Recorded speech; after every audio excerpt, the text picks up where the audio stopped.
നിങ്ങളുടെ favourite shows ഇനി ഒരിക്കലും മിസ്സാവില്ല. ഇപ്പോൾ C5 കാണും നിങ്ങളുടെ ഫേവറേറ്റ് ഷോസ് തികച്ചും സൗജന്യമായി.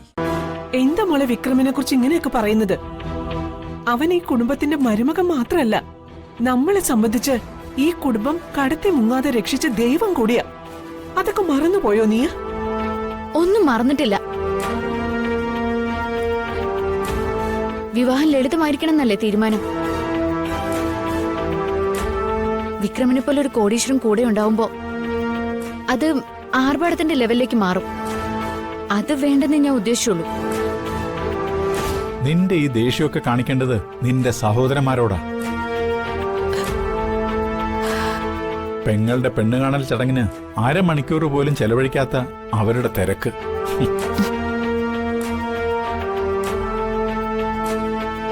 പാഴ് ജന്മങ്ങൾ. അവര് കല്യാണം കൂടാൻ പാടില്ലെന്ന എന്റെ ആഗ്രഹം. മാധവ, വന്ദന എന്തൊക്കെ പറഞ്ഞാലും വിവാഹ ചടങ്ങിന് വിക്രമിനെ നീ നേരിട്ട് പോയി വിളിക്കണം. ആ,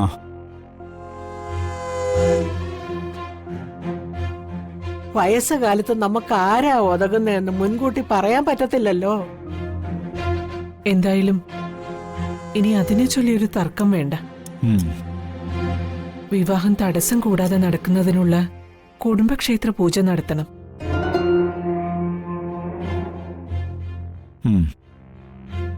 ആർഭാടങ്ങളെല്ലാം ഒഴിവാക്കിയെന്ന് വെച്ച് ആചാരങ്ങളും ചടങ്ങുകളും ഒക്കെ നമുക്ക് ഒഴിവാക്കാൻ പറ്റില്ലല്ലോ.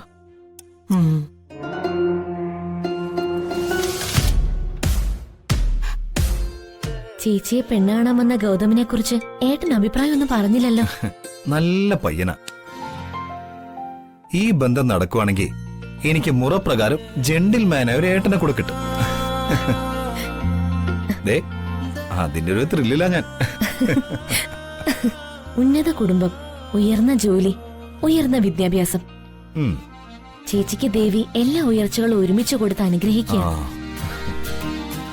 ദൈവം അങ്ങനെയാ. താഴ്ത്തുമ്പോ പരമാവധി അടിച്ചു താഴ്ത്തും, എന്നാൽ ഉയർത്തുമ്പോ പരമാവധി ഉയർത്തിക്കൊണ്ടേയിരിക്കും. ചേച്ചിക്കിനി ഉയർച്ചയുടെ ദിവസങ്ങളാ. ചേച്ചിയോടുള്ള വെറുപ്പൊക്കെ മാറിയോ? വെറുപ്പും തെറ്റിദ്ധാരണയൊക്കെ എനിക്ക് ചേച്ചിയോടായിരുന്നില്ല, ചേച്ചിക്ക് എന്നോടായിരുന്നില്ലേ. സമയം മാറിയ സ്ഥിതിക്ക് ചേച്ചിയുടെ പെരുമാറ്റത്തിനും മാറ്റം ഉണ്ടാവും. ആ, നീ കുടിക്കാൻ കുറച്ച് വെള്ളം എടുത്തോടാ. സോറി, എടുത്തു വെക്കാൻ ഞാൻ മറന്നുപോയി. അത് സാരമില്ല, ചില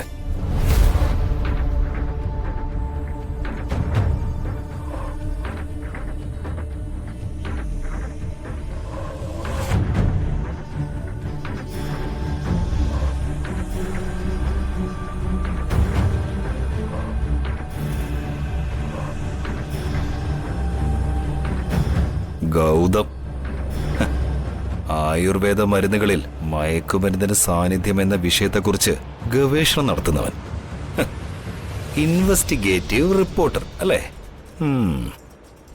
എന്റെ ബിസിനസിന്റെ അസ്ഥിവാരത്തിലേക്ക് തൂലിക തുളച്ചിറക്കുന്നവൻ. എന്റെ ആജന്മ ശത്രുവായ വന്ദനയും ഗൗതമും ഒന്നിച്ചു കഴിഞ്ഞാ പിന്നെ വിക്രം ഉണ്ടാവില്ല. വിക്രമിന്റെ സാമ്രാജ്യം തന്നെ നിലംപൊത്തിയിരിക്കും.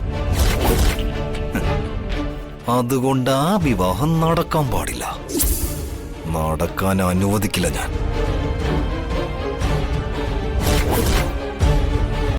ഡൗൺലോഡ് ചെയ്യൂ C5 ആപ്പ്. കാണൂ എല്ലാ എപ്പിസോഡുകളും സൗജന്യമായി.